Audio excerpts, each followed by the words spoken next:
Baik, Assalamualaikum warahmatullahi wabarakatuh. Selamat malam dan salam sejahtera buat teman-teman mahasiswa manajemen di angkatan 10 untuk mahasiswa Universitas Terbuka Taiwan. Eh, Pertama-tama saya ucapkan terima kasih dan saya juga bersyukur kepada Allah Subhanahu wa taala yang mana pada malam hari ini kita masih bisa masih bisa berkumpul dan diberikan berkah kebaikan, kesehatan, dan semoga kita bisa berdiskusi pada malam ini dengan baik. Baik, uh, pada malam hari ini kita akan melanjutkan diskusi kita, yaitu modul 6. Kita langsung masuk ke modul 6 karena yang kemarin ada beberapa modul sudah kita lalui. Jadi malam ini kita akan memasuki diskusi modul 6 dengan judul proses produksi dan pengendalian produk manufaktur. Sejauh ini mungkin teman-teman ada yang belum ini, suara saya masih terdengar ya?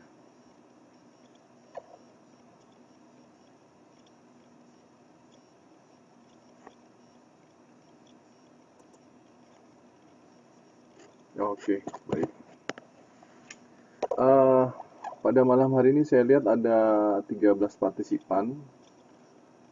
Eh, Sementara di kelas kita kalau nggak salah ada sekitar 27 ya, 27 mahasiswa. Mungkin ada beberapa teman-teman yang sedang dalam perjalanan. Harapannya nanti kalau misalnya silakan aja bergabung dan uh, melengkapi saja ya. Baik. Pada malam hari ini kita masuk di kegiatan belajar satu, yaitu proses produksi dan operasi. Nah, di sini di awal kita akan diskusi mengenai manajemen operasional atau biasa orang menyebut dengan manajemen operasi. Untuk manajemen operasi ini sendiri, ini akan dikupas lebih dalam di mata kuliah konsentrasi yang namanya manajemen operasional atau biasa manajemen operasional dan produksi. Jadi nanti ini mungkin hanya kulit-kulitnya saja.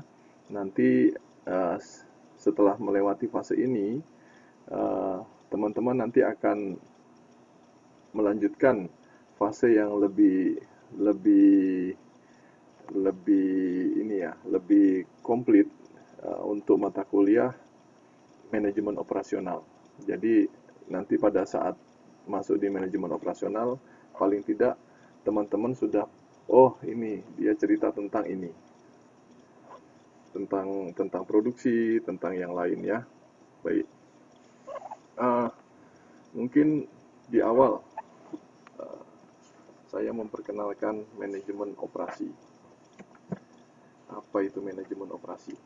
Nah, di sini mungkin di awal saya sebagai pendahuluan, produksi dan operasi ini merupakan salah satu fungsi bisnis yang harus dikelola oleh manajer, di mana setiap organisasi atau perusahaan yang menghasilkan barang atau jasa secara sadar ataupun tidak memiliki fungsi produksi. Nah, perusahaan tersebut harus memikirkan bagaimana barang atau jasa yang mereka produksi dapat disampaikan dan memenuhi keinginan konsumen. Untuk itu, perusahaan memerlukan yang namanya fungsi produksi. Nah, fungsi produksi akan bekerja sama dengan fungsi-fungsi lain seperti pemasaran, keuangan, dan sebagainya. Seperti yang pernah kita diskusikan sebelumnya, nanti akan ada konsentrasi-konsentrasi yang mana nanti Anda akan dipersiapkan untuk mengisi lini-lini atau bagian-bagian yang ada di dalam sebuah organisasi. Salah satunya itu tadi ada pemasaran, ada keuangan, ada operasional, ada operasi, ada strategi, ada HRD dan lain sebagainya. Nah, seperti hal fungsi lain dalam bisnis, fungsi produksi dan operasi dapat menjadi kompetitif perusahaan atau malah borok yang membenahi yang membebani perusahaan. Jadi contohnya gini, kemampuan perusahaan dalam menekan biaya atau inventory atau persediaan. Ini inventory atau persediaan akan menjadi competitive edge yang berarti bagi perusahaan. Sebaliknya, kesalahan dalam memilih lokasi pabrik akan menyebabkan biaya operasi menjadi lebih besar dan akhirnya akan menurunkan daya saing perusahaan. Ini sebagai contoh di sini, pada saat inflasi 2 digit yang terjadi di Amerika pada tahun 70-an, di situ banyak perusahaan yang kehilangan posisi pada persaingan pasar. Nah, untuk mendapatkan kembali posisi tersebut, para manajer puncak menugaskan manajer operasi untuk meningkatkan produksi.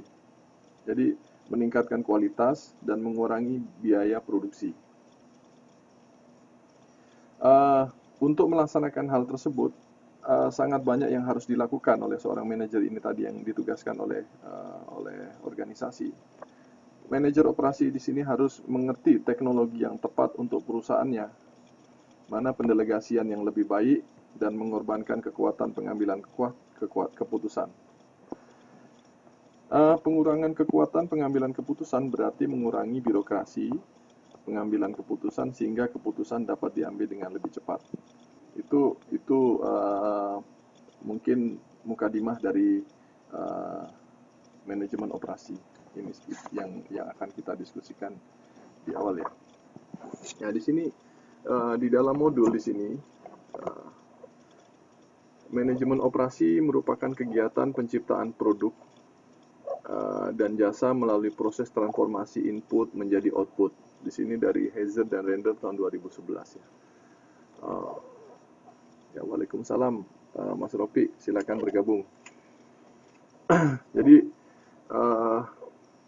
ketika berbicara mengenai produksi atau operasional, jadi teman-teman bisa langsung mengingat tentang penciptaan produk dan jasa. Ingat ya, apa itu jasa, apa itu produk, jangan pernah lupa. Nah, melalui kegiatan menciptakan produk dan jasa ini, jadi manajemen operasional di sini bisa melanjutkan atau bisa berusaha untuk mencapai tujuan organisasi. Nah, di sini di dalam modul di sini juga disebutkan bahwa proses transformasi dapat dikategorikan sebagai fisika dalam perusahaan manufaktur. Lokasi seperti perusahaan transportasi, pertukaran seperti pada usaha retail, penyimpanan seperti pengudangan, fisiologi seperti dalam perawatan kesehatan, dan informasional seperti dalam perusahaan telekomunikasi. Di mana manajemen operasi ini sendiri juga bisa dikategorikan sebagai serangkaian kegiatan yang meliputi desain, operasi, dan perbaikan sistem yang menciptakan dan menyampaikan produk dan jasa atau pelayanan. Nah, teman-teman, kalau kita sebagai ketika berbicara mengenai manajemen operasional tadi ada yang namanya proses transformasi input menjadi output, di mana di sini input, lalu ada proses, lalu ada output. Nah, kalau misalnya universitas, mungkin ada nggak yang teman-teman yang bisa menjelaskan inputnya apa, terus nanti outputnya apa? Kalau dalam sebuah universitas, kalau di universitas terbuka yang teman-teman pada saat ini sedang bergabung di universitas terbuka. Mungkin bisa ada salah satu yang mungkin yang ingin menjawab di awal.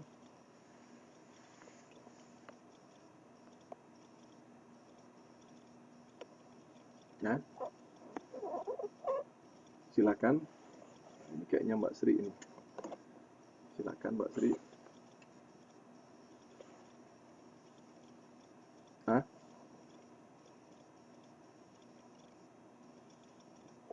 Ya, Mas Sugi, silakan Mas Sugi.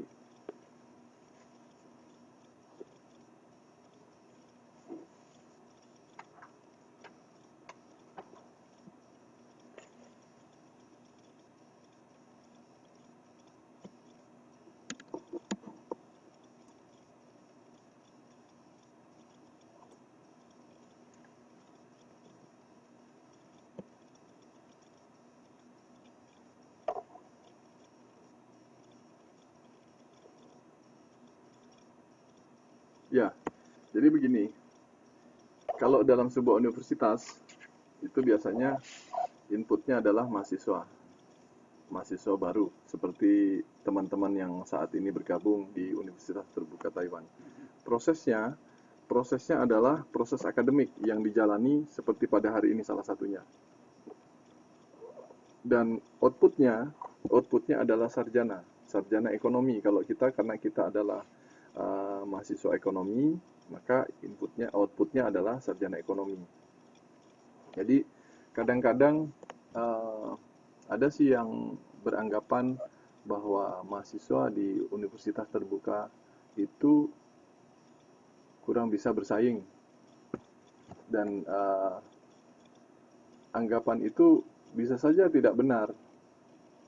Mungkin karena mereka berpikir bahwa sistem perkuliahan yang dilakukan di universitas terbuka ini sistemnya jarak jauh.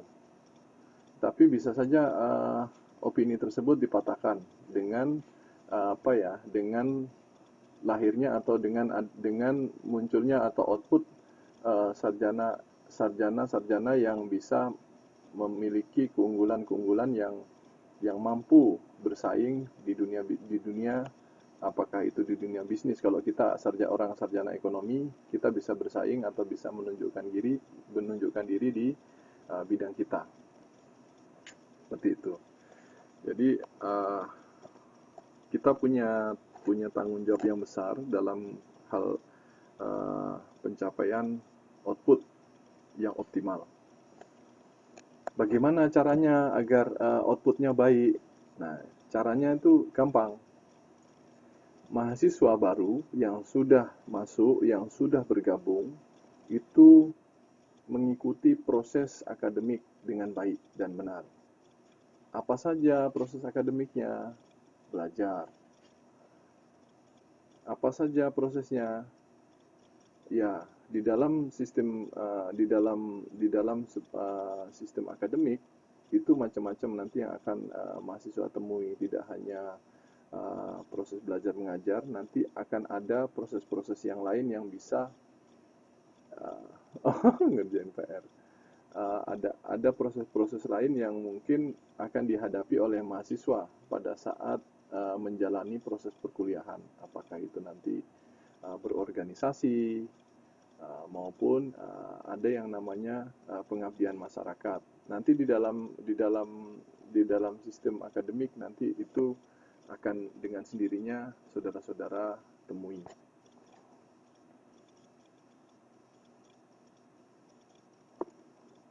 Kalau kelas dan modul termasuk input, enggak apa. Kelas, inputnya adalah mahasiswa. Kita ini inputnya mahasiswa. Outputnya, prosesnya ada input, proses dan output. Inputnya adalah mahasiswa baru. Prosesnya, proses akademik, yang di dalamnya ada kelas seperti kita saat ini yang kita lalui ini. Nah, outputnya yaitu nanti pada saat semuanya sudah dilewati, seorang mahasiswa dinyatakan lulus, itu berhak untuk menyandang gelar sarjana. Itu outputnya, gitu ya. Nah, di sini ini yang tadi operasi transformasi. Nah, di sini di dalam kegiatan manajemen operasional itu sendiri, di dalam modul ini dibedakan perbedaan operasional perusahaan manufaktur dan perusahaan jasa. Sini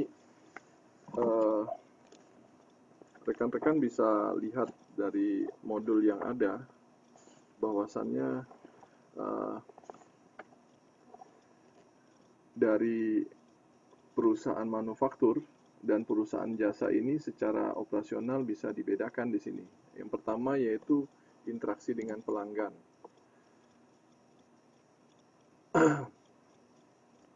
Interaksi dengan pelanggan di sini, perusahaan jasa lebih banyak berinteraksi dengan pelanggan. Oh iya, oh ini, bentar. Jika dosen atau rektor Pak masuk ke input apa tidak? Ada yang bisa bantu nggak? Jadi gini, dosen dan rektor. Rektor itu jabatan akademik. Jadi kalau seorang dosen itu bisa saja nanti suatu saat nanti akan jadi rektor. Misalnya nanti gini, Mbak Suharni, kalau misalnya Mbak Suharni ini setelah lulus sarjana, karena kalau sekarang ya mahasiswa, maaf, kalau sekarang untuk pengajar mahasiswa S1 itu diwajibkan pengajarnya memiliki gelar sarjana S2 atau master. Jadi kalau misalnya nanti sudah S2, setelah lulus S2, Mbak Suharni nanti bisa apply atau daftar di universitas tertentu untuk menjadi seorang dosen. Nah, setelah menjadi dosen, Mbak nanti dengan kriteria yang sesuai yang biasanya kita ada kriteria ya, misalnya kalau rektor itu harus apa, misalnya nanti ada grid-gridnya yang nanti harus dilengkapi untuk mengikuti uh, pencalonan jabatan rektor. Jadi setelah setelah setelah dosen tadi memenuhi persyaratan, dilakukanlah proses nih. Prosesnya apa? Itu proses penjaringan. Ini prosesnya. Nah, dari beberapa calon rektor yang sudah diverifikasi atau diseleksi, maka outputnya yaitu ini. Ini loh nama yang cocok untuk menjadi rektor. Nah, rektor itu jabatan tertinggi yang ada di sebuah universitas. Output pastinya kan udah lulus kecuali melanjutkan jenjang selanjutnya. Ya, outputnya itu sarjana, Mbak.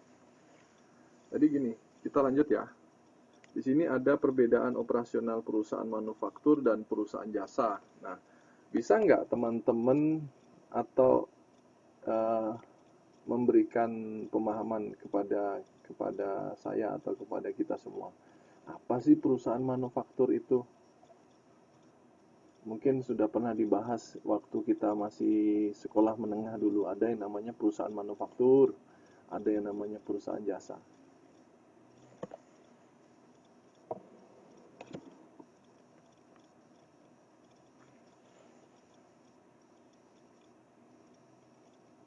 Ada.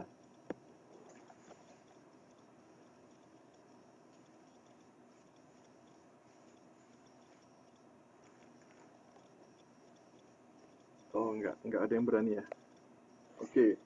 Jadi gini, perusahaan manufaktur, perusahaan barang atau bukan, Pak? Jadi gini Mas Sugianto. Mas Sugianto harus kalau jawab harus yakin, jangan takut-takut atau bukan, Pak. Langsung aja katain aja perusahaan barang, misalnya seperti itu. Jadi gini, saya mengulas saja. Jadi perusahaan manufaktur. Apa sih manufaktur itu? Kadang-kadang kan teman-teman juga bingung nih. Manufaktur produksi barang. Jadi gini. Jadi manufaktur itu merupakan proses fisik untuk memproduksi barang dan tidak tergolong jasa loh ya. Jadi dilihat dari ruang lingkupnya, manufaktur mempunyai lingkup yang lebih sempit dibandingkan proses produksi. Dari contoh di atas dapat dilihat bahwa perusahaan penghasil sampo merupakan perusahaan manufaktur, sedangkan salon tidak tergolong perusahaan manufaktur. Jadi manufaktur di sini berasal dari bahasa Latin ya, yaitu kata manu yang berarti tangan dan faktor yang berarti membuat.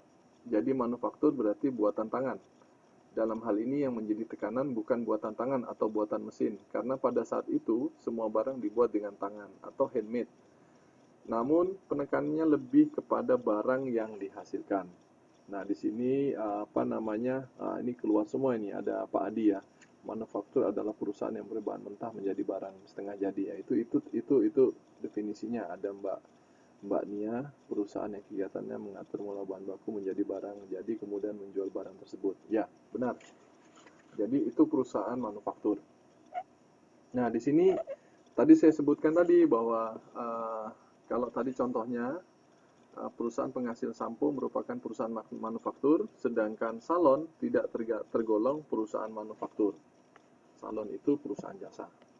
Nah, di sini di dalam modul ini dijelaskan bahwa ada perbedaan perbedaan operasional perusahaan manufaktur dan perusahaan jasa. Nah, di sini interaksi dengan pelanggan. Perusahaan jasa lebih banyak berinteraksi dengan pelanggan. Sudah jelas bahwa misalnya kayak kita ambil contoh perusahaan misalnya usaha salon. Usaha salon di sini ketika kita menjalankan usaha salon kita harus lebih dekat atau lebih berinteraksi dengan pelanggan. Nah,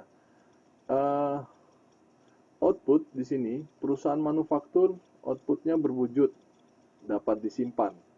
Nah, produk perusahaan jasa dihasilkan sesuai dengan keinginan pelanggan baik dalam jenis, bentuk maupun waktu layanan yang diberikan. Nah, selanjutnya ada keberadaan pelanggan dalam proses atau kegiatan operasional. Pelanggan terlibat langsung dari input proses. Misalnya kalau di sini saya jelaskan bahwa misalnya jasa pendidikan, konsultasi hukum atau kecantikan itu masuk di dalam ranah jasa. Nah, kualitas produk dan jasa atau layanan yang diberikan. Kualitas pada perusahaan jasa bersifat sangat subjektif. Seperti itu. Jadi mungkin teman-teman ini hanya mengingatkan kembali. Saya yakin teman-teman yang ada di kelas ini paham apa itu setelah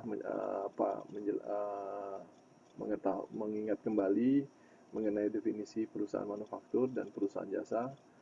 Saya yakin teman-teman bisa berpikir, oh ini seperti ini. Bersifat subjektif maksudnya gimana Pak?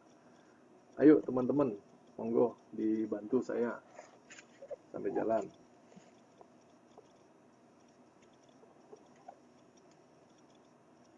Nah, Mas Sugianto mau jawab tuh.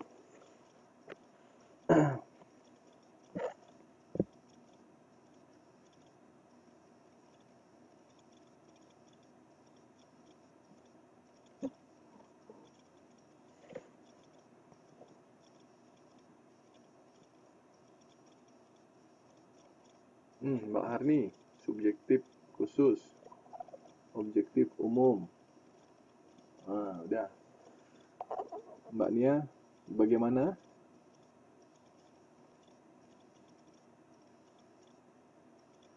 Kualitas produk dan jasa atau layanan yang diberikan. Kualitas pada perusahaan jasa bersifat sangat subjektif atau khusus. Ini. Kalau salon ya, misalnya Mbak Nia.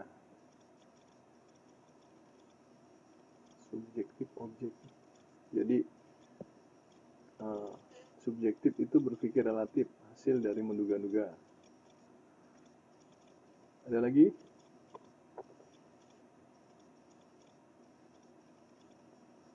Pak Adi.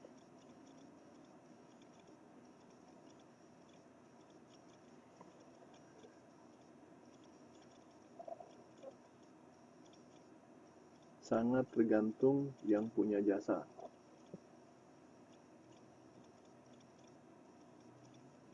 Menurut kata hati.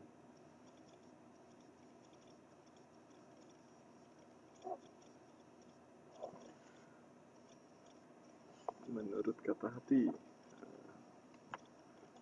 Ya, ini kayaknya masih ada nih sampai jalan, nggak apa-apa. Saya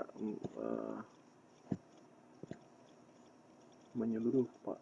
Subjektif. Ada lagi?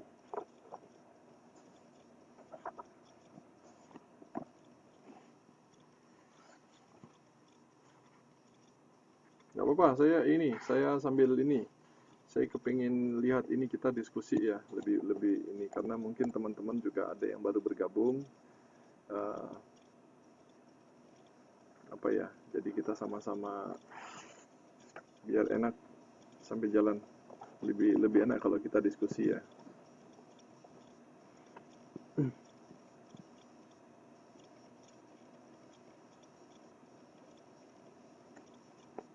Bersifat opini. Opini itu seperti apa ya?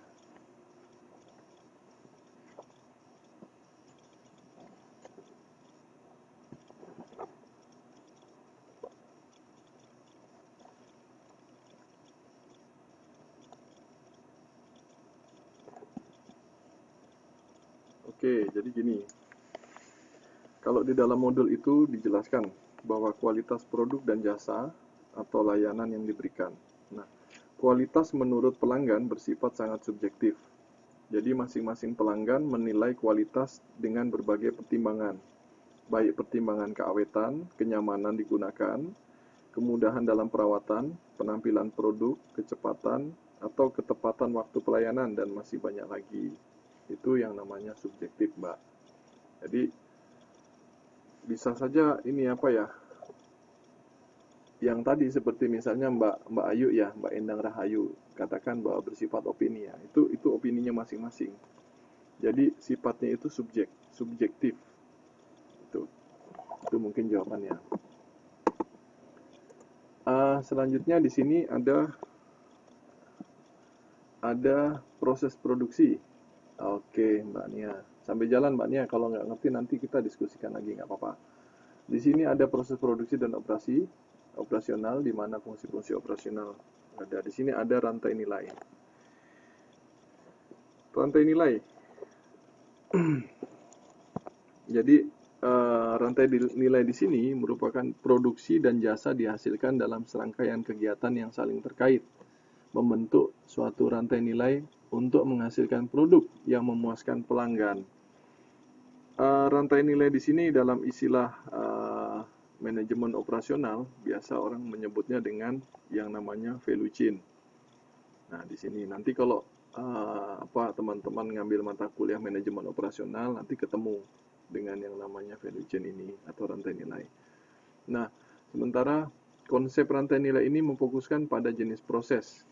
Di sini proses intinya yaitu menyampaikan nilai kepada pelanggan.